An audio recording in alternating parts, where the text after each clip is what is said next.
Hey, what is up? Welcome back to another episode of the Stickbow Chronicles. I am Rob, and I'm flying solo this week. I sit down with a buddy of mine, Matt Hagg. He is a conservation officer for the Idaho Department of Fish and Game. Super good dude. I first ran into him when he got up to in the area here up in northern Idaho, um, through my involvement with local sportsmen's groups. And a big part of what we talk about on the show here, and like plugged in, what we do once a month, highlighting state organizations, is to encourage people to get involved with their local game agencies. So that's how I know Matt. Through the years, we've become friends. On this episode, we're going to talk, about some local issues we got going on here, but we'll speak to the state issues, like we don't touch too much on wolves, but we talk about grizzly bears and caribou, elk, you name it. We'll talk about non-resident hunting, overcrowding, that type of thing. Matt's a cool dude. Give him a follow on Instagram. It's a good place if you have any questions about hunting Idaho. Give him a shout. If he doesn't know the answer, he'll hunt it down for you for sure. Look him up on Instagram at Hudson Law Dog. That's at HUDSONLAWDOG. And that just happens to be the name of his patrol partner. Before we get started, I want to thank our sponsors, the Footed Shaft, Selway Archery, and Professional Bowhunter Society. Hey, if you like the show, if you like what we're doing, I would hope that you'd support these guys, because they pay the bills, and we appreciate them. Also, everybody's hunting seasons are getting underway, so tag us on Instagram. Show us your pictures. Show us what you're up to. Facebook. We're at, what the heck is it? I don't know. Look up Stickbow Chronicles. We'll show up. So, without any further yammering on my part, hope you guys enjoy the show. Later. All right, Matt Hagg, how you doing, buddy? I'm doing well, man. How are you? Yeah, good. We threatened to do this for a while. Matt is a conservation officer for the Idaho Department of Fish and Game, and I was trying to think, how long have you been here in the area? Here, I've been 15 years, maybe 16. Wow. Time flies. Yeah, it does. So I must have met you when you first showed up? Yeah. Through various things. Yeah. Sportsmen's groups. Yeah. Where did you start? I started in Lewiston in 2002, and then moved over to the Orofino Patrol area, and then came up here in 2000, I think it was early 2005. That's crazy. Yeah. That's crazy. Are you from Idaho? I'm not at all. I started out in Pennsylvania, but I went to school in University of Montana at U of M. Go Grizz. And Eric Olenberg will like that. Here you go, Eric. Worked over there for a while with Montana Fish, Wildlife, and Parks, U.S. Fish and Wildlife Service over in eastern Montana, and then came over here. So was the whole goal to be in Idaho, or was it to be a conservation officer? It was to be a conservation officer, but I didn't really know much about Idaho. When I was over in Montana, I wanted to be a game warden over there with Fish, Wildlife, and Parks. And actually my wife Becky came over and was working a wildlife job here in Region 1. Said, hey, you should come over and check out the guys over here and the program here, and I did, and we haven't left. In Region 1 in northern Idaho? Becky and I both work together. We both have wildlife degrees, and we were trapping wolverines for Jim Hayden, the retired biologist, and trapping black bears and grizzly bears. Really? Yeah. I didn't know Becky was doing that. Yeah. Man, Jim Hayden was cool. He was great. Yeah. He was a extremely good biologist, just a good person. Yeah, really, really hurt when he left the area. Yeah. For sure. Him and both Dave Spicer. Dave Spicer is another really good biologist we had here. Yeah. Yeah, I didn't know much. I didn't interact much with Dave. He was down south mostly, and St. Mary's. He covered all down there. Yeah. Yeah. Yeah. Yeah, good guy. Was your plan always to be a conservation officer? No, not at all. I thought I'd like management, wildlife management. Honestly, I think they just sit in front of a computer and they do fun things out in the field, but that wasn't for me. I wanted to be out in the field all the time in the community. I'm assuming you grew up hunting. I did, yeah. White-tailed deer, Pennsylvania, Yeah. white-tailed deer, a lot of fishing, a lot of bird hunting, So, squirrel hunting. So when you got into being a or when you got into wildlife management, did you think, yeah, I want to do this because I want to hunt? Yeah, of course. I think we all do, like, because we had a passion, right? You know, and boy, was that an eye opener how little you actually hunt. Yeah. Yeah, especially if you have a busy patrol area. It's You like this place in the state? I do. We just did. I just got back from training in Pocatello, and we went all the way around Mountain Home through Boise and back up. And I was thinking, man, I'm glad I don't have some of these patrol areas down here. Yeah. You know, that's just not for me. I know why people like it, but The you talking about? Are you talking about the wildlife, the environment, the people? yeah, the topography. Topography. Yeah. Yeah. Flat. Yeah, flat and just I don't know. It's not for me. Yeah. Yeah. Yeah. Dry and windy. No thanks. Yeah. Yeah. So I was hoping to get you on. At first we talked about just discussing bear aware because of the increased grizzly bear interactions throughout the 3 states, Idaho, Montana, and Wyoming, the last few years. But then CWD is starting to work in our area. You've been studying that. So I was hoping to just hit a few of these topics. It's kind of late in the year for the bear aware. But let's see, where do we have grizzlies populations in the state? It's here and down around Island Park. Yeah, Region 6 has all that border country with Yellowstone Park. So all those units north, east of Idaho Falls. Mm-hmm. A lot of bear-human interactions. We've had almost annually. We've had a bear hunter encounter.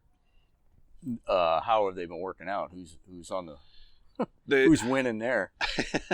I think it's been mutual. I mean, no one's died, thankfully, in recent years. I don't believe we've had any bears that got killed. We've had a bunch get munched, of people getting munched, hands bit, really? Lacerated. It's kind of, and we documented that these bears are actually keying in on gunshots. Really? And they're like, Do you find any of that up here? You know, I've never heard of that. I've never had anybody say, "Hey, I got chased off my elk or my deer by a bear coming in." But then again, those bears down in Yellowstone, especially the grizzly bears, are way more predatory than our bears. Really? Our bears are, you know, a good sized male is 500 pounds, and you're looking at like 800 pounds in the Yellowstone ecosystem because they're getting all that flesh. I mean, bison, elk, you know, they have it all there. That's interesting.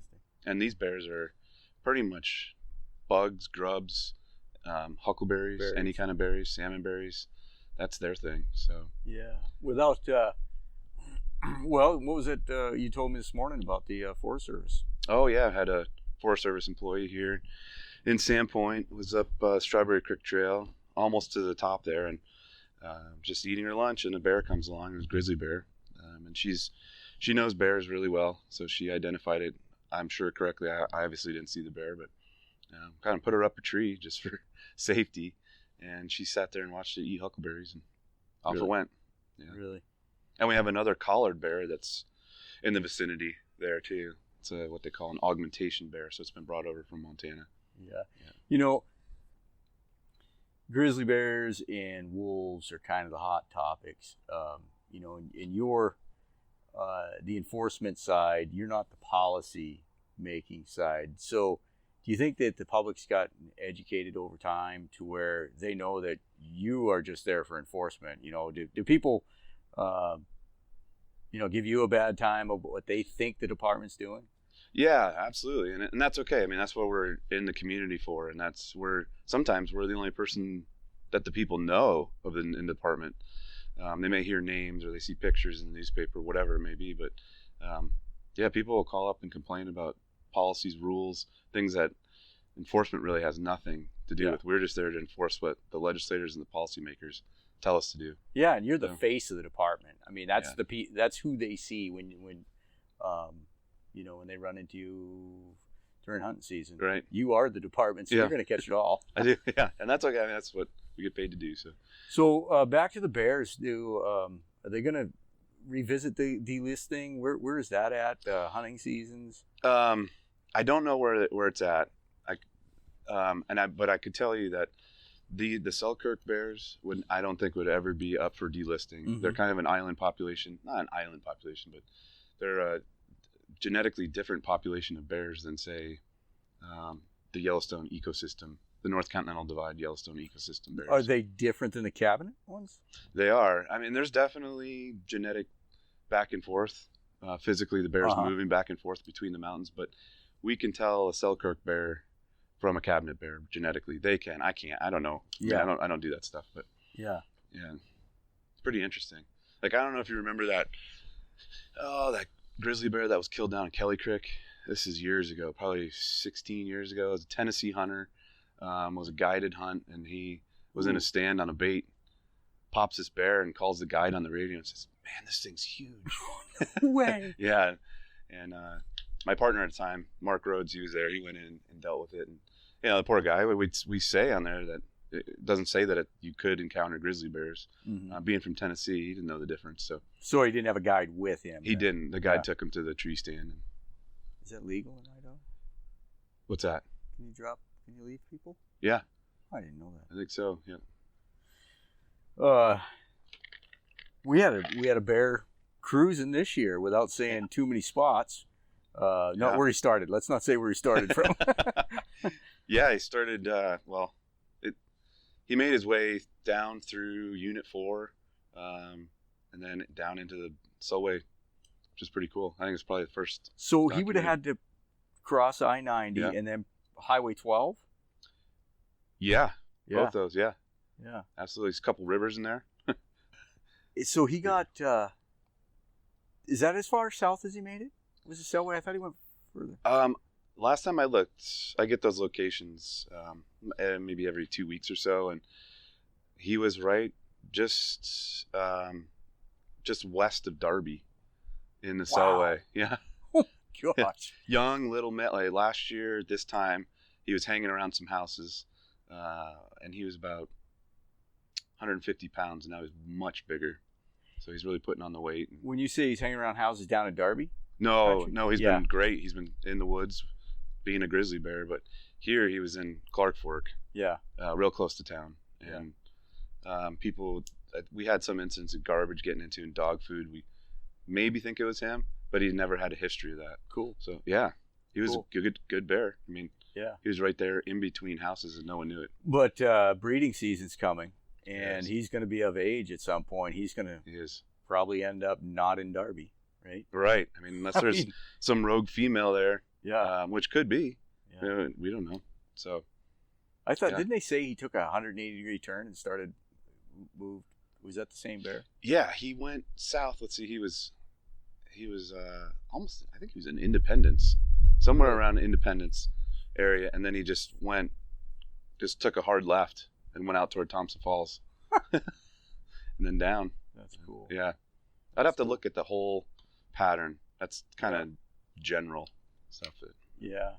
So you guys have a pretty, well, I guess I haven't looked at it in a few years, but I guess, a lot of the listeners, a lot of the people that listen to this are Western states, and they have had some, not interaction, but they're bear aware. So, guys in Pennsylvania, Ohio, wherever, Florida, you guys used to have a really good identification, not a game, but a tool test on your website. You guys still have that? We do, yeah. I think it's pretty much the same as Montana's. Is it? And I think we may even use some of the same pictures. Yeah. Yeah. It's good. I mean, it challenges you for sure. Yeah. I don't know if you remember me telling you about running into one across the river here several years ago. And it had the big ear tags. Remember me telling you about that? Yeah, that's right. Huge ear tags. And I just assumed it was a bear you guys had messed with, and I told, I ran into one of the bear guys, and they said that sounded like it was out of Canada. Oh, but yeah. regardless, my point was that sucker was jet black. Yeah. I mean, that would have easily been mistaken for a black bear. I was up close and I could almost tell the numbers on the ear tags. It was pretty That's close. too close. But yeah, he was jet black. Yeah. Um, That's exactly why we tell people do not go by color. That's not a good indication of grizzly bear, because every year I get 5 to 10 calls of, hey, I've got a little grizz cub in my backyard, and it's just a chocolate bear or cinnamon bear. It's because they're just looking at the color, not the good indicators like the claws and the hump. And I don't think people realize the color phases we have. Yeah, I probably see a higher percentage of brown than I do blacks around here. And they can come from an all-black mom. She's black with a white chevron. You get a cinnamon bear. You can get a blonde bear in the same litter. Geez, I don't know what year it would have been, but the first grizzly bear I had ever seen was in Priest Lake, and we were stalking some black bears. Big. There was 2 separate bears on a hillside, and we were stalking them. What ended up happening is the grizzly was down below walking the hillside, and the thermals were rising, and those bears took off like you just shot at them. So when it all played out and I realized what had happened, I saw the grizzly down there. I was shocked at how different it was. They are a different animal. I mean, people say, I think I saw a grizzly. You probably didn't. Right. When you see one, you go, holy crap. Just its shoulders and its head, the way it holds itself. It's way different. Yeah. It's almost like the difference between a dog and a cat. I mean, you look at that grizzly bear, and it's the shape of its nose and everything. It says grizzly bear. Yeah. So what's we're talking over here at the Selkirks. What's an average male weigh? I can only speak to when I used to trap over there on the east side of Priest Lake and the northern end up by Trapper and Molly's and all that. If we got a male that was over 500, that was a big bear. Yeah. Females were running between 180 and 250. Yeah. So it's almost black bear size. Yeah, really. They're not enormous. Matter of fact, the bear I'm talking about was right in Trapper. Oh, it was? Yeah. Oh, that place is filthy. Yeah. Grizzly bears. And I want to say it probably would have been 97-ish. Okay. Yeah. Were you up around there? Yeah. 99 to 2001, we were in there. Yeah. Okay. Yeah, we were hiking up into Trapper and spending the last. It would always be the 4th week in September. Okay. 3rd to 4th week in September. The last berries would be at that elevation, right? They all died off, and in one day we saw 11 bears, and one of them was that grizzly, and it was the first grizzly I saw, but I still say that thing was a tank. Yeah. But yeah, it's super cool, man. Of course, it's changed now. These people have just people everywhere. Yeah, I know it. That's state land too, isn't it, Trapper? I believe that's fed. It's state land below and Forest Service above. We quit going when somebody cut a 4-wheeler trail from the top to the bottom. We'd hike in there a long ways, and it was sketchy. Yeah, we were walking through a lot of bears to get in there. Right. And now, one day we hear something and hear somebody on a 4-wheeler. It's maddening. It just ruined it. We never went back. Yeah. So we had this incident we won't get into over here in Montana just recently. The bear didn't fare very well in that incident. What do you personally, with your experience, what would you tell somebody coming from, Ohio out to grizzly country for their first hunt? Any advice you'd give them? Don't be paranoid. I mean, come out and do what you want to do, but just have the knowledge. So make noise. I know that's impossible when you're hunting, and that's kind of where people get in trouble is they're acting like elk, they smell like elk, if you put scent products on or but I personally would carry bear spray if I were someone. Even if you are great with a gun, bear spray is the way to go. I mean, your aim doesn't have to be perfect. Maybe it's a bluff charge and you didn't just piss the bear off by putting a hole in it. So yeah, bear spray. I carry bear spray everywhere I go, even though I carry my duty pistol with me.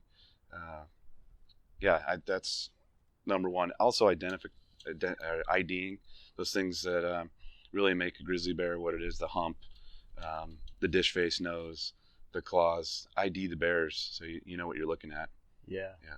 But there's really nothing you can do for that. Just spur of the moment. You just stumbled across a bear with a cub, and you're within 30 feet of it. There's nothing that can prepare yourself for that oh crap moment.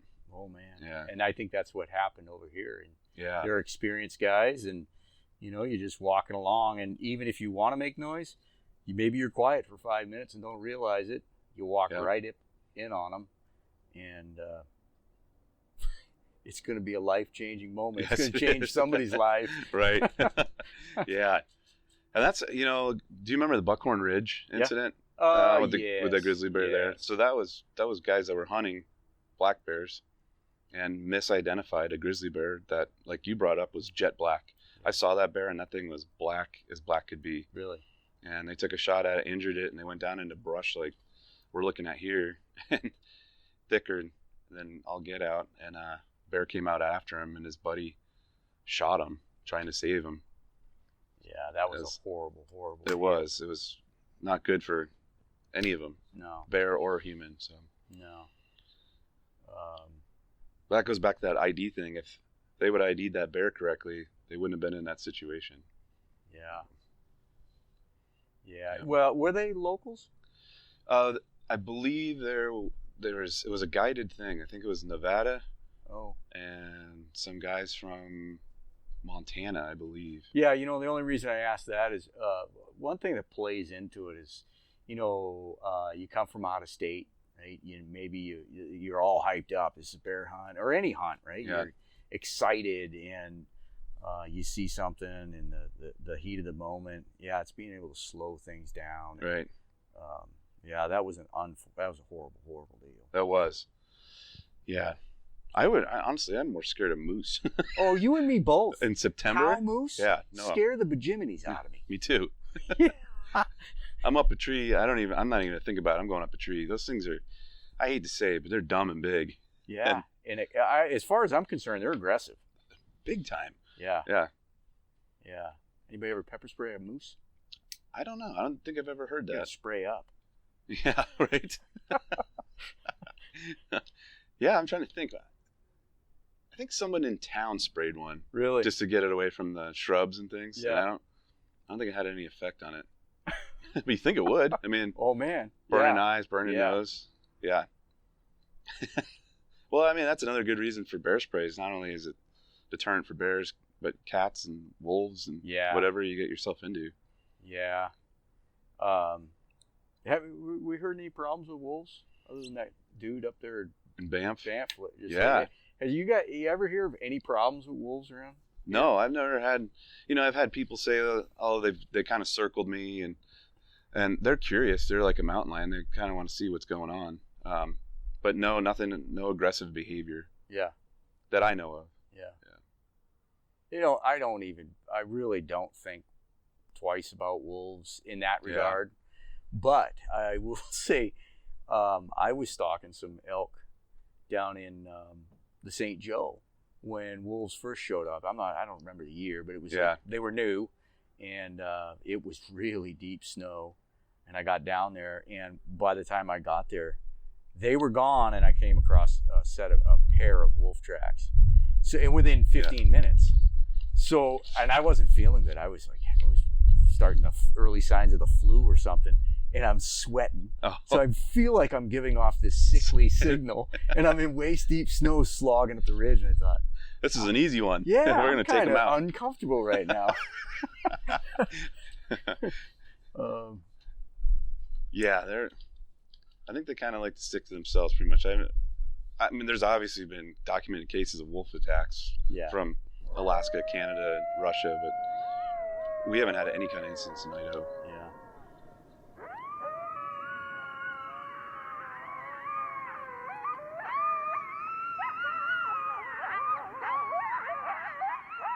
Hi, this is Jared Toelke from Toelke Traditional Archery.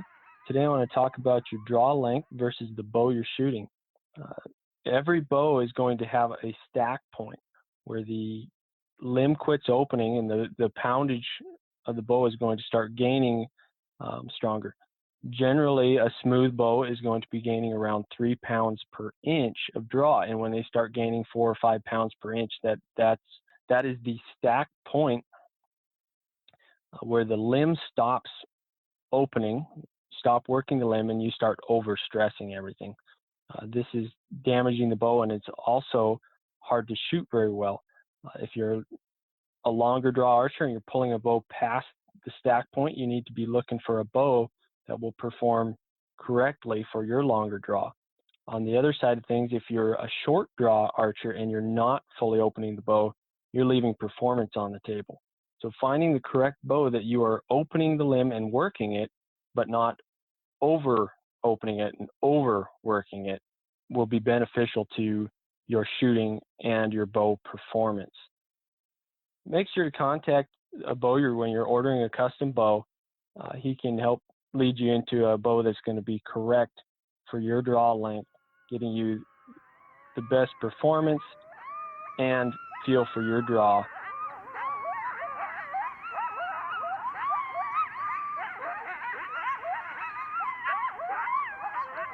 So you also you have a partner you work with. I do, yeah, best partner ever. We've got K9. His name's Hudson Yellow Lab.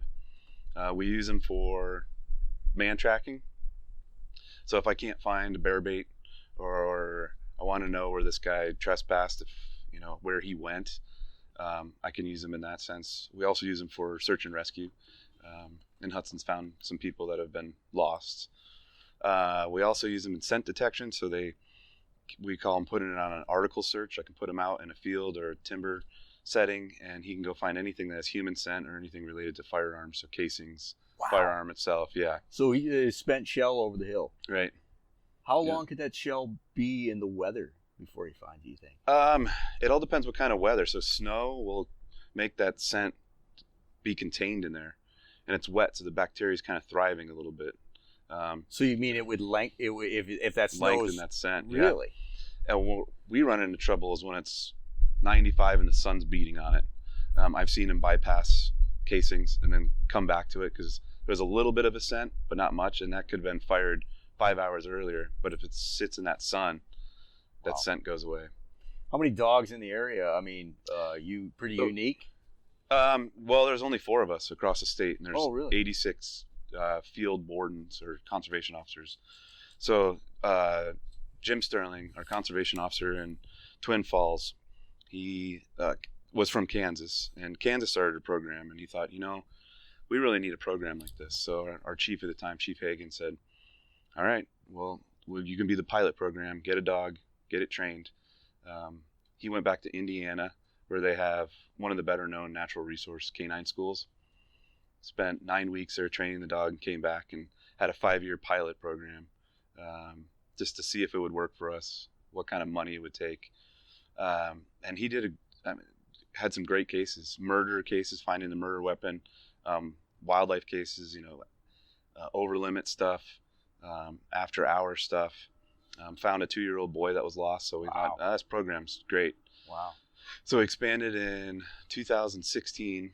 I went to Indiana with Tim Cluckin, who's the officer out of Idaho Falls. We got our dogs trained up and got them up and running by mid-2016. And then we just added a 4th dog. Craig Mickelson's the conservation officer out of the Owahis, and he's got another canine. All black or all labs. I'm the only one with a yellow lab. Oh, really? So, yeah. Free dogs. Most of them are free. We bought Craig's. Good dog was a field trial dog that was started, but most of it's all run on donations. This year we finally had some licensed dollars put into it, very small amount. Really? Yeah. That's fascinating. Yeah. So it's not coming out of the fund. Right. Wow. Yeah. Where do the donations generally come from? Our biggest donors have been just private citizens through the Idaho Fish and Wildlife Foundation. Really? They'll just do a fundraiser on Facebook for us, and we'll get $4,000 or $5,000 and or 4 or 5 grand, I should say. Yeah, and that covers everything. The only thing we have each is like $50 a month for food. Yeah. Well, the training's got to be pretty The training's extensive. free, but the travel's not. Yeah. Okay. So driving out to Indiana, and then we had to pay for our lodging there. So that for 2 of us, it was, I think, about $28,000 for both of us to do it. Yeah, with all the startup new equipment, leashes, collars, GPS collar, all this stuff. So, and that came all from donations. That's cool. Yeah. Wow. Our local sport, we got a great sportsman's group in town. Have they ever? They have. In? They bought one of those GPS collars I was talking about. Yeah. Yeah, Hudson's collars from Bonner County Sportsman's Association. Yeah. So, yeah. No, Bonner County Sportsman's Association is just, it's cool. The history. Oh, it is. And the partnership they've had with the department for years is, man, anybody in town is going to be proud of that. Yeah. Yep. It's probably one of the best that I've seen across the state. Correct me if I'm wrong. Is it when did they incorporate? In 35, 37? That sounds right, because they were right there with the birth of the department, and the department was 1938. Yeah. So yeah. And they are. I know they're the oldest in the state, but I thought it went bigger than that. But what a storied history. And well, that brings you to the next point I was going to ask about sportsmen's interactions. Give me your view of what sportsmen do right, what sportsmen do wrong, interacting with the department and being involved. What sportsmen do right? You mean just in the field? Yeah. Majority of them are doing the right thing all the time. I mean, it's that 10% that just don't care, and they try to take advantage of stuff. But majority of the people that we run across are trying to do the right thing. We have confusing rules. Some things are interpreted a little different. Maybe they're a new hunter and they just didn't get it. But those are crimes of just mistakes. They're not crimes. Yeah. But I think the one thing that hunters could do better is call us. Yeah. If you have any kind of confusion over anything, that's what we're there for. I don't mind. People go, I'm really sorry, I got a stupid question. No, that's what I get paid to do.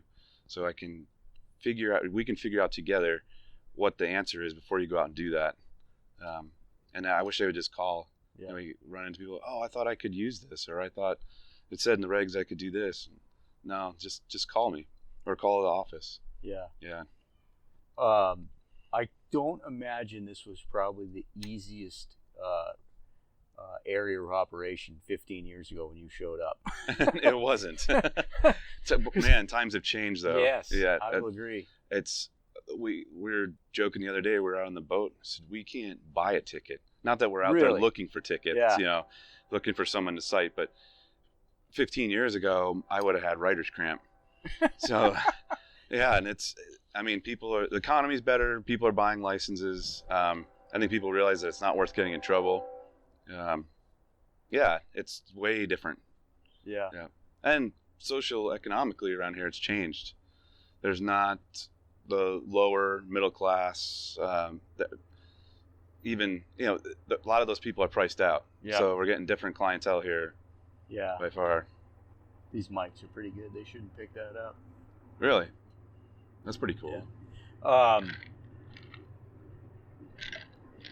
No, I know it used to be, 20 years ago, working construction, you just know everybody, right? Yeah. Everybody hunts, and, party hunting was huge, more than 20 years ago, but the remnants were still there for sure. And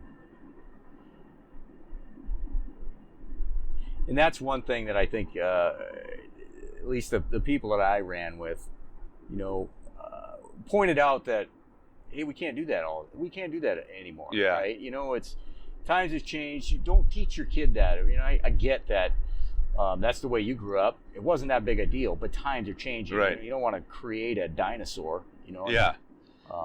The culture. That's what we always said. The culture has to change for things to get better. So if you break the cycle, it's just like smoking. I mean, my parents smoked. Yeah. I don't know if your parents smoked. Yeah. And it's like breaking that cycle finally, where like my kids aren't growing up in a house with tobacco in it. It's have my kids growing up without party hunting, without going out at night, shooting stuff, Yeah. Well, that used to be big right out here. Oh yeah. Oh man. And I don't get calls anymore at all. I mean, Really? I haven't had a critter down after hours with a spotlight in probably 5 years. It still happens in Boundary County. Yeah. A lot. Yeah. Yeah. That's a good thing. Yeah. Culture change. Yeah. Well, Yeah. maybe they're not doing it anymore because they gave up. There's no big bucks left over there. Could be a point there too. I don't know what happened to our big bucks. It's frustrating to me. It really is. It is. I don't get it. Because you saw what we used to have. Right. I mean, I have photos of our gun and horn show from, geez, I don't know, I'm just going to throw years out there. It's better than 10 years ago. Yeah. But we used to kill, there was lots of 160 bucks. Yeah. And there was the occasional 180 buck. And then, sometimes you get mashers, that dude up the road killing that 200-inch buck. You just don't see mature deer anymore. I know. I don't get it. I don't see him on the road like, as roadkill. I don't see him at night when I spotlight. I mean, I go out when I'm working, I spotlight just to see what the herd composition's like out there in fields. And it's like, where are these bucks at? I don't get it. Yeah. But we also hammer bucks too. I mean, we have this, going back to the culture thing again, you have 40 deer out in a field, and here comes a little forked horn or just a small whitetail, and that thing gets blasted instead of shooting a doe. Mm-hmm. And I get it. I mean, you want to shoot a buck, but you're going to stick it in your freezer. It's meat anyways. It's not a wall hanger. Yeah. Could have shot a doe. And yeah, that's, I mean, I don't want to go down that road, but my frustration, my frustration is the hunting them during the rut. Well, not just the rut, but October 10 till December 1, rifle. I mean, you and I have talked about that. That was not, it wasn't it wasn't the intent when it was designed. Right. But, you know what though? That's sportsmen interacting with the department. I guess that's where I was going with is, how important it is. We do a thing called Plugged In here once a month, and we try to get people involved at the local level with their clubs. And you would like to see the clubs interacting and individual people interacting with the department, because we're all on the same team. Right. Yeah.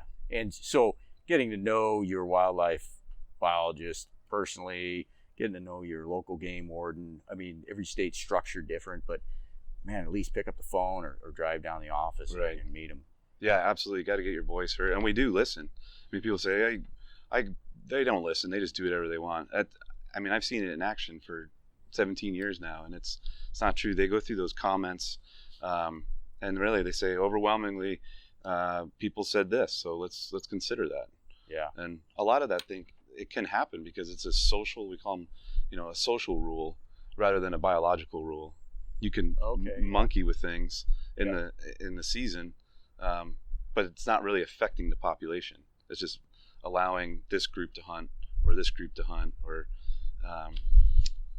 but when you get into the biological rules, that's when things get a little touchy. Yeah. But going back to what you said, sorry, I didn't mean to interrupt you, but what you said about people joining groups, that's a collective voice is huge. When the Bonner County Sportsmen's Association comes to us and says, hey, most of our members are saying this, is there something we can do about it?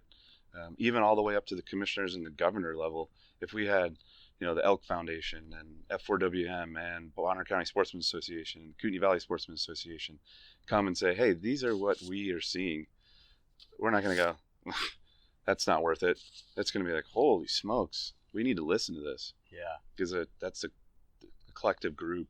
Yeah. So get involved. And I'm guilty of my frustrations. I like, hey, this is a problem. I want it fixed. Yeah. We need to fix this now. Yeah. So my problem is not giving it time, not, gathering more than just my opinion or just my observations, and that whitetail thing it bothers me. We had a long talk with the new wildlife biologist. Micah. Yeah. And it didn't happen this year, and maybe we can hit him again next year. Yeah, and so we're in the last year of our cycle, I think, right? The years are getting past me, so I forget a lot of stuff. Yeah, they were trying to pass a new, or they were looking at a new plan. Okay. Whitetail plan. So Because I think 20 and 21 is a new cycle. That cycle. Yeah. Yes, you're right. So 18 and 19 we're cycling. We typically can't make changes unless it's an emergency change. Yeah. Like something changed on the landscape, or hey, we need to do this right now. Yeah. Typically they stay that 2 years, and the reason we do that is because it takes that long to collect and analyze that data. We don't have really good data come February, March from the previous hunting season. Yeah. The mandatory harvest reports are coming in, the flight data, even though we don't do that much, especially up here. Mm-hmm. So it takes a while for it to get that data, and to do that again the next year, it's just such a struggle, and you're always turning the knob, changing things, and so they leave it alone for 2 years, and then revisit that again for another 2-year cycle. So maybe we'll see something different with the deer. Yeah. Sure, it would be great. And the officers have been saying the same thing to our wildlife staff as well. Like, hey, we're not seeing the bucks out there that we did. Yeah. Especially in the valleys here. I know, it's a shame, man. We Yeah. have some really cool deer. Yeah. We got a lot of does. Too many. Yeah. So speak to CWD. Now, that's been a hot topic all across the country, and we've been pretty insulated from it. I just in one ear and out the other, but now it's on our doorstep. It is, and it's always been up north. I mean, Alberta it has a ton of cases up there. Really? And now we're starting to talk about, like, hey, these deer are coming back through Idaho. A lot of people go up from the States, go up to Saskatchewan, Alberta to hunt muleys. So do they bring it back and it sits in a, how does it, as far as disease transmission? Yeah. Well, CWD comes from a prion. It's a protein that's not folded correctly, basically. Like, you can look at a normal protein, and then a prion's kind of messed up. It's twisted wrong. And then it will enter into the brain cavity, the central nervous system, and leave holes in there. And so it slowly starts to waste away. And those prions can sit, or some people call them prions, Prion, is what they'll sit in the landscape. They're not alive, so you can't kill them. Oh, you're kidding me. No, and they say, like, temperatures above 2,000 degrees Fahrenheit will kill them. Well, so not even a forest fire will kill them. Wow. So they just sit on the landscape until they get inhaled up through the nose, ingested, and then they develop. It takes about 10 months for symptoms to develop. So they'll get droopy ears, loss of weight, kind of stumbling, not afraid of humans, which can mimic other diseases, but that's the basic what they look like when they're. And it's I can't believe it hasn't spread all the way across the United States rapidly. We're not. Baiting is illegal. Yes. But we have gobs and gobs of. We call them immigrants. Yeah, immigrants. They're people that have just, I don't know what the population swell has been, but we have had this huge influx of people moving in here that think, oh, this is so beautiful, this is so beautiful. Oh, look at the deer. Oh, look at the turkey. I want to feed them. Right. And we both know that this valley has migrated forever to the lake. And I think last year I called you, or the year before I called you, I was pissed. Right. It was January, and I got freaking deer in my back there in the woodlot, and it was because a few people are feeding them. Yep.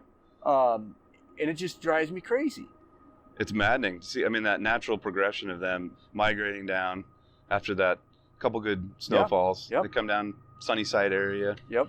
And now they're not, because they're getting an inferior food source, because these people are buying corn at Walmart. Yeah. And thinking, well, how are they going to make it through the winter? They've been making it through the winter longer than humans have. Yeah. Well, maybe not, but yeah, they do a better job than if we were out there on the landscape. So it's really frustrating. I try to educate people, and they don't want to hear it.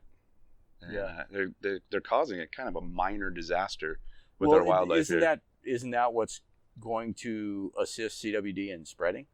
Yeah, absolutely. And so we have a law. It's not a law. I have to look it up. I think we have I don't know how we can sink the teeth into it, but in our policy, if CWD is detected in an area, there is a ban of feeding, which is too late.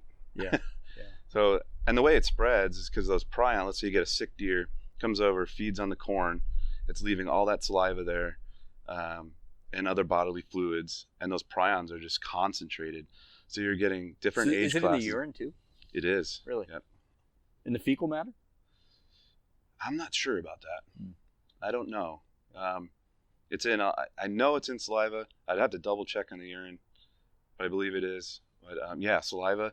That's the big thing. And deer don't typically eat with all different age classes, and they'll put up with each other because the food load is so abundant. Yeah. So you're just making it susceptible to the whole herd rather than individuals. So it's, in my mind, we should ban feeding altogether, like most states have done, especially around us. Montana's had a ban for 7 years. I thought we had a ban here. Wish we did. Oh. I'm still stunned I came up with fecal matter. I mean, that sounds so. That sounds so adult. It does. Yeah, I'm gonna have to strike that. People expect too much of me. That's right. Hey, that was another thing. Remember, you used to be able to go out to Sam Owen. Yeah. And look at the. I don't know how many years of Bowhunter magazine covers were from whitetails from there. Yep. But gosh, what was the guy's name? Dan Jones or Don Jones? He used to come over from Montana. Yeah. And he would take pictures of those smokers in there. Yep. I haven't seen a big buck in there forever now. I know. There's a couple decent sized bucks in there, but that population is just kind of. I mean, they're giving birth in January. Really? Yeah. I didn't know that. I haven't been in there. We used to drive through there just to marvel at it. Yeah. You know, in September, October, November, because I mean, literally, there was nothing to see 140s, 150s. You'd see 160s. Yep. I mean, you look at what the heck the cover, and you just drive right up to them. You know, and that cover of Bowhunter magazine for years was off of bucks from That's right. I remember that one that was clearing a fence. You remember that one? There was a tree. That was the fence that was right by Ruin's property at the end of the peninsula there. That was clearing that fence. I know which one you're talking about. Yeah. He showed me that picture. Was that his name, Don Jones? Gosh, I haven't seen him in years. Yeah. So I forget. I know I told another professional wildlife photographer from Spokane. This has been several years ago. I was like, yeah, you ever go up there and take pictures? He had just moved back from Alaska down to Spokane. And he did a lot of shots for like National Geographic and stuff. And some other hunting magazines. And I mentioned it to him. And the guy was like, that's where he gets those pictures? He was like, the secret's out. Yeah, it was like a trade secret I just blew. I think I met that guy. He lives in Spokane. Nat Geo photographer. He's the one that got punctured by a mountain goat up at Scotchman. Really? Yeah. Really? Yeah, I'd have to dig up his name. Yeah, he had a whole bunch of photos that he sent me. He's like, this is the culprit right here. Really? Yeah, poor guy. I'm not laughing at his situation because that another inch over and would have gotten his femoral and he would have bled out up there. Well, that speaks to the amount of people anymore that, you know, I had those pictures where that cool little spot that I was at yesterday. Yeah. And the amount of people that have ruined Scotchman. I know. You know, and that goat population has become a bunch of derelicts because of it. That's right. They have. Well, and people feeding them. It goes back to the feeding thing. It's okay to go up there, but don't feed them and make them think that humans are a food source. And it's really frustrating. Yeah. Did you guys ever have to go in there, and maybe you can't tell me, but did you ever have to go in there and shoot any of those? We had a plan to. We closed the, let's see, what were we going to do? We were going to actually ear tag them so we can identify which ones were doing it, coming in and really? Getting into people. And we closed the trail for 1 year. The next year we were going to take action. And I think the trail closure coupled with the fire that was there. So there was no human activity for almost 12 months up there. I think that really helped. So things have been pretty copacetic up there. Yeah, we haven't had any incidents. So how about the caribou? We used to. What caribou? Yeah. So it's pretty cool to think that we had the only caribou in the state in the lower 48 right here in northern Idaho. Yeah. And they are gone. They are gone. How big did that herd get up to? What was the best that herd was? Boy, I'd have to ask like Wayne walking in, or I don't think it was much over 60 at the time. Yeah. But it was just the southern portion of a herd that's extremely large in Canada.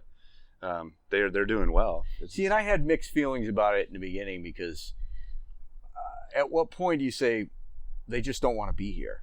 Yeah, right. Things have changed. Yeah. They just don't want to be here. But it was cool to have them. We spent a lot of money on them things. We did. Over the years. Closures and, hanging on to the very last of the last. Yeah.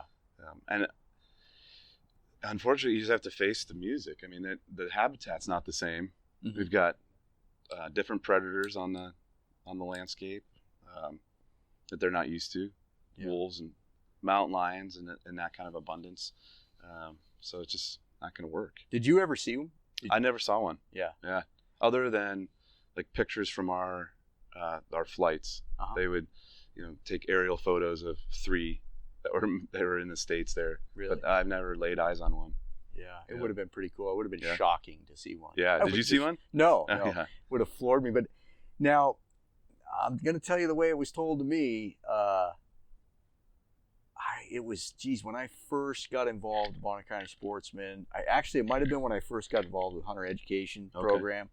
I want to say it was it was relayed to me like somewhere around 1991, 92. Somebody shot a small cow down on Renko on the lower end of the Selway. Really? And thought it was a deer. Had you ever heard anything like that? I think a hide was laying there. It was a discussion during Hunter Ed, it was, know your target. Did you ever hear anything like that? I did. I heard that we had multiple ones that were shot over the years, misidentified. Yeah. Because the females are packing around antlers too. Yeah. And people think, hey, it's a spike elk. Because they can kind of look like it. Yeah. Especially in that thick country. But that would have been pretty far south. Yeah, it would have been. You got lost. It's migrating. Oh shoot! You remember those goats that were up in Caribou? And caribou. Remember I called you? I'm like, oh yeah, dude, there's some sheep and goats up here. That was funny. Oh man. No, I'm gonna have to take care of them. No. I saw them first. No, they're mine. Yeah, that was funny. Wait, speaking of sheep, I know you're talking about your domestic. Yeah. Yeah. We had a mountain goat show up in Apple, banging on the door, and this woman called and said, "Hey, there's a mountain goat that's trying to break my sliding glass door," and we're like, No. It's not a mountain goat. Can you send a picture? Oh boy. Really? We better go get that thing. Yeah. So it's funny where animals will show up. So did you dart it? I think they did. I wasn't on that one. Yeah. That's out of my area. But yeah, I think they did move it. Wow. Yeah. Nanny, Billy? I think it was a nanny. Yeah. Yeah. I just saw a nanny this year down at Granite Creek. I was pulling out of the fish trap there.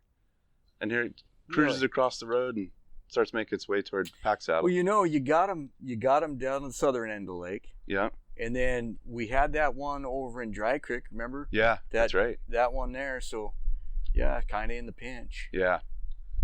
Yeah, it's too bad we lost that season. That was frustrating. We need to get that back somehow. I mean, I think we needed a study to show that there are genetic transfer here between the Selkirks and the caribou. And I think some people don't understand that they're like, well, that's obvious that they move across, but in the science world, you have to prove that they do. I mean, our inkling is yes, they do go back and forth. Yeah, because to me, you start thinking about the little herd over here, and they're over in Priest Lake, and then they're up in Trapper. Yeah. There's lots of spots. There is. It was frustrating to lose one goat tag. Yeah, I know it. It's all we had. Now, you remember when I love telling the story, but when I mentioned Lion's Mouth over here, remember the story I told you about my wife and I asking you, hey, are they golden eagles? Do we have any golden eagles around here? And we were in Pack River in October with the first snow of the year, glassing I think it's Giroux. Oh, yeah. Kind of looking for bears, just screwing around, just in the back of the truck. And my wife says, hey, there's some deer up there. And so I go, oh, where? So I swing the spotting scope on them, and they're running like at a 45-degree angle up the hill, and it's a buck and 2 does, and they're running hard. And the buck was in the lead, so this doesn't make any sense. Right. What's chasing them? Yeah. And then they stop, and they turn around, they look down the hill from where they came from, and they go running hard down the hill. and they come, and the whole hillside's wide open. They come to a big boulder and a huge, I don't know, it's a fir or some sort of bull pine or something. And as they get in there, a big bird at that time, this big bird comes down at the buck. The buck rears up on its head, starts swinging its horns and its head around, and that bird's flapping, and they're doing a little fight right there. The two does go by the big rock, and another one comes down, and these two does are up striking at it. So now you got two big birds. Pterodactyls? That's what it looked like to me and my wife. And at the time, I'm like, don't lose this, don't lose this. And then all of a sudden, all of the deer start to head out again, and they picked up another one. Well, it was a fawn of the year, what I think was getting attacked by those two golden eagles. Yeah. But at the time, I'd never seen goldens up here. So I got 4 deer running off now, and the birds take off. So I think I had asked you, and you said, I don't know. I asked one of the biologists there at the Gun and Horn show, and I says, we have any golden eagles here? He says, well, actually, we have a breeding pair over in Lion's Mouth. Well, that's just the other side. Really? Yeah, it's just the other side of Pack River. I'll be darned. Yeah. I don't think I've ever seen one up here. Really? Yeah. Oh, it was fascinating. It was unbelievable. I told my wife, you live your life and never see that again. No kidding. Those things were ginormous. Yeah, they're huge. And good at killing things, too. Yeah. Like little fawns. Yeah. Well, that wasn't no little fawn. It was, October. Yeah, that's a mule deer. 6-month-old. Yeah, it was a mule deer. So that was pretty cool. I thought I told you about it. No, I don't remember that. But I don't remember what I did yesterday on most days. Well, you law enforcement, don't tell people that. I'll strike that from the record. Didn't I pull you over yesterday? No. Wasn't that you? I don't want to drag us on too long. It's been pretty fun. Let's talk about explain to people, we've had this huge explosion now of non-resident hunters all throughout the state. And that's frustrating to a lot of people. What's driving it, and how does the department try to mitigate some of that? So non-resident, I think it's because we have great opportunity right over the counter. Yeah. So and who wouldn't want to hunt Idaho? I mean, 90% of the state is pretty decent hunting. So, elk, deer, across the board.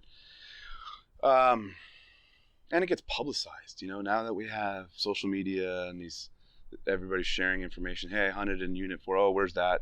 It blows my mind that I can go into 4A and there's someone from Michigan or someone from, how'd you learn about this? This is so off the wall place to just pick. And then, social media. Oh, I always hear the department. The department does it too? Yeah. I always hear, that's what the biologist told me where to go. Oh, that could be true too, yeah. They call all the time, hey, what unit would you try to hunt? They're not sending them to their unit that they hunt. They're like, no, go up to 4A. Yeah. Try Unit 2, it's great.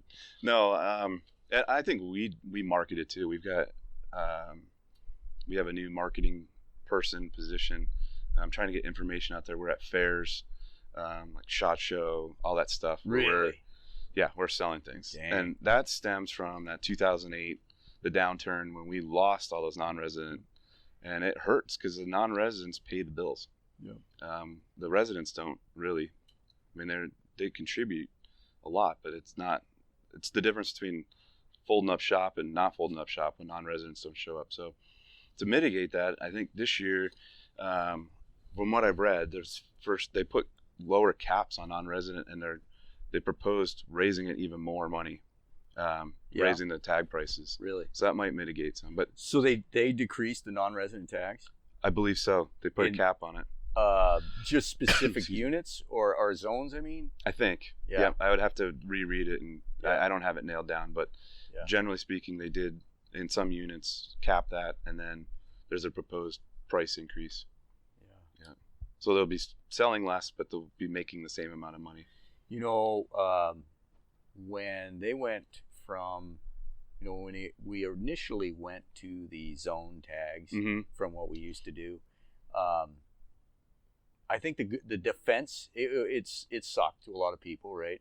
It sucks to me that I can't hunt up here and then hunt where I want to down there. It's either or, but it's part of life. It was trying to, a large portion seems to be managing people. That's all this is. Yeah. Yeah.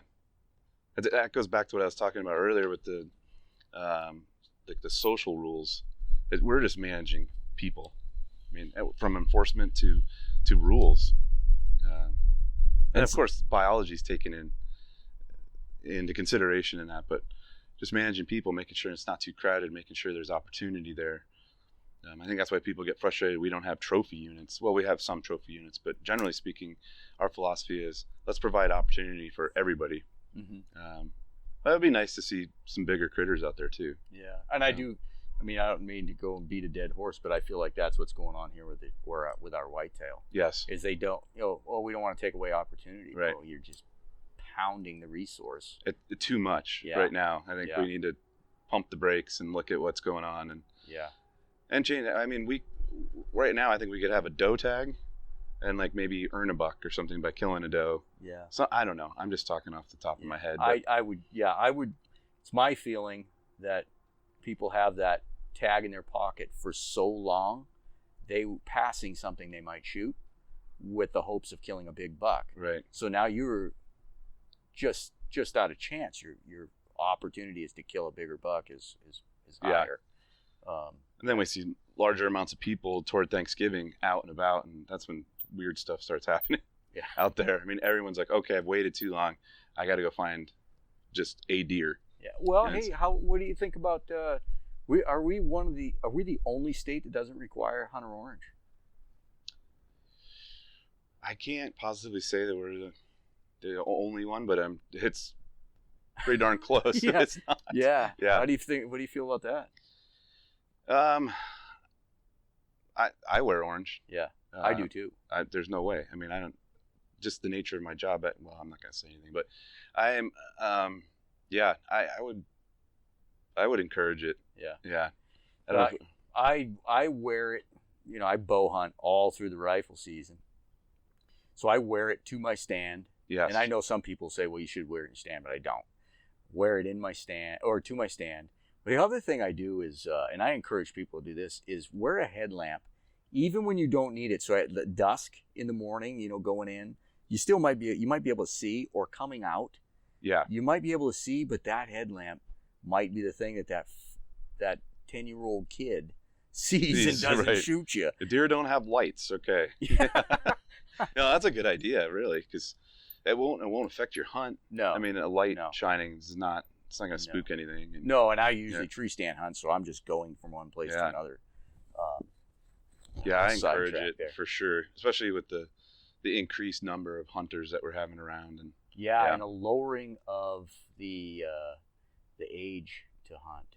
Yeah, is kind of concerns me sometimes. It does me too. I mean, I sit in hunter ed class, and I'm like, there's no way that you're going to responsibly go out and hunt, but I'm not in charge. Yeah.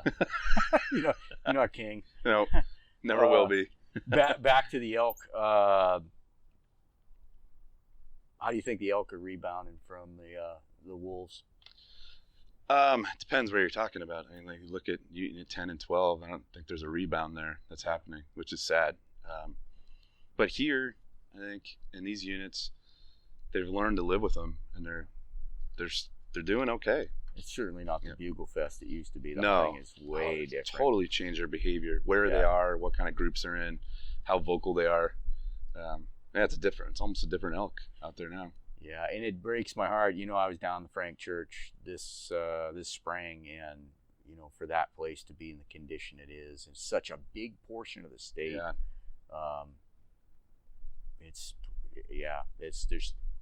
It's taken a lot of real estate out of the game. It has. For sure. Yeah, a lot of the backcountry stuff, the true backcountry stuff, has just been pounded. Yeah. Yeah, with no assistance because it's so far back. Right. Yeah. But hopefully we'll see that change. I mean, things ebb and flow. And the 90s into the 2000s, we were in the heyday of elk, oh, man. I mean, people didn't know that. No, it wasn't. Yeah. No, had I known, I wouldn't have been going to Alaska every fall. And I'm like, I always got next year to hunt elk. Man, I missed a lot of good years. Yeah, that was pretty epic. And I think we were in the heyday of moose in the mid 2000s, and now we're seeing that kind of disappear. Yeah, changing. It's just ebb and flow.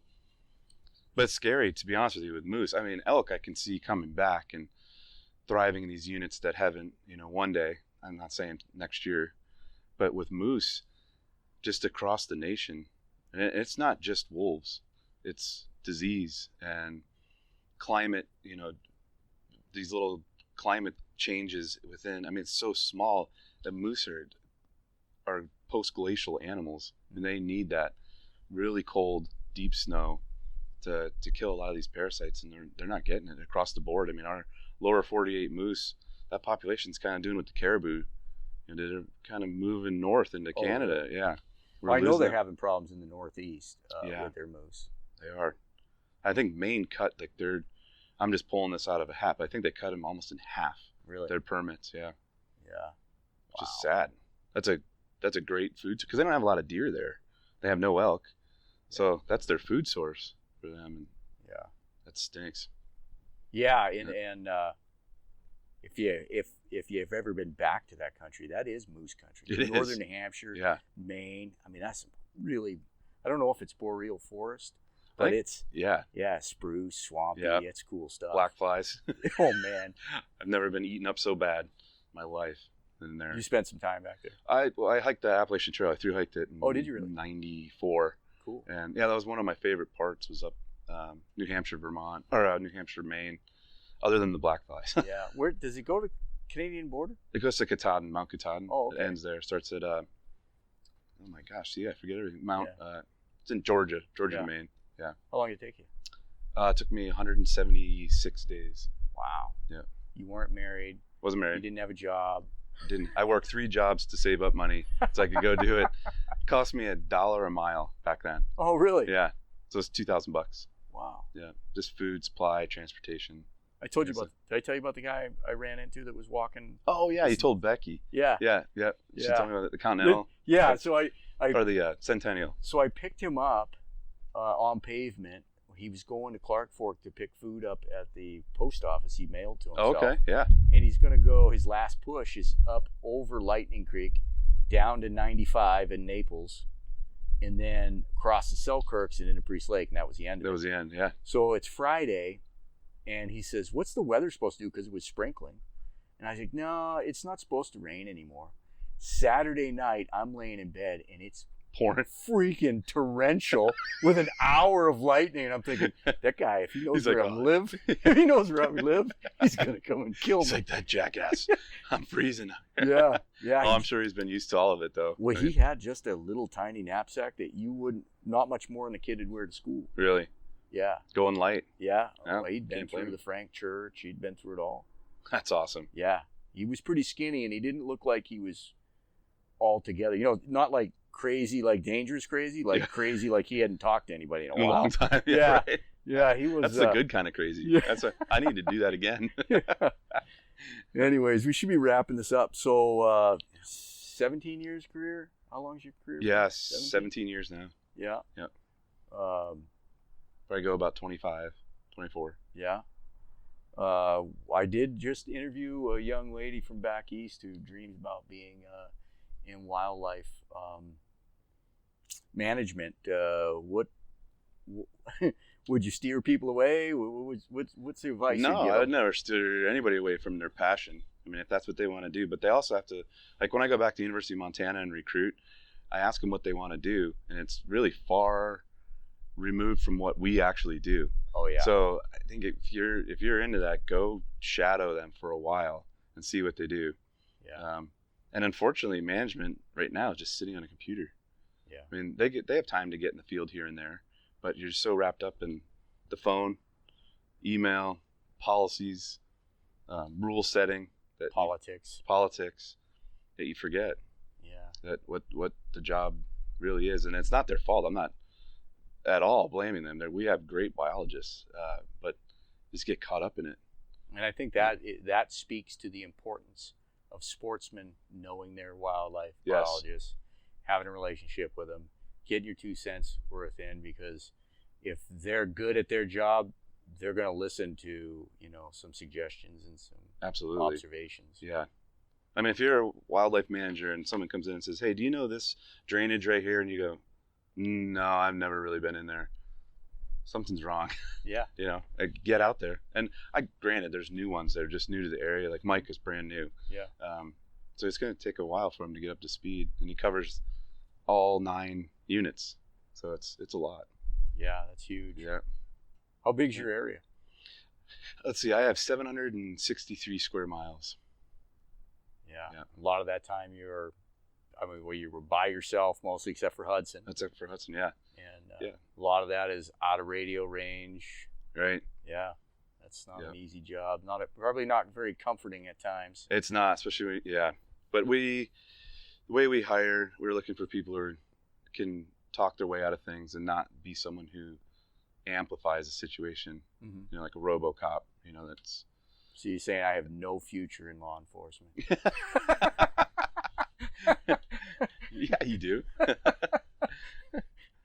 You gonna have a career change? Well, I'm not a guy that talks things down. I'm not good at that. Oh, you would if your life depended on it. Yeah, I suppose. I suppose. You know. Yeah. Well, any parting shots? Anything you want to? I have like six or 7 people that listen to this, so you're gonna. Yeah, I mean, this is a big deal. It's a big deal. Yeah, I have nothing other than thanks for chatting with me. It was fun. It was like just having a conversation on the back deck here. Yeah. So, yeah. Well, everybody be safe out there in hunting season. Have fun. Yeah. Cool. Appreciate your time. Anytime. Appreciate it, Rob. Sounds good.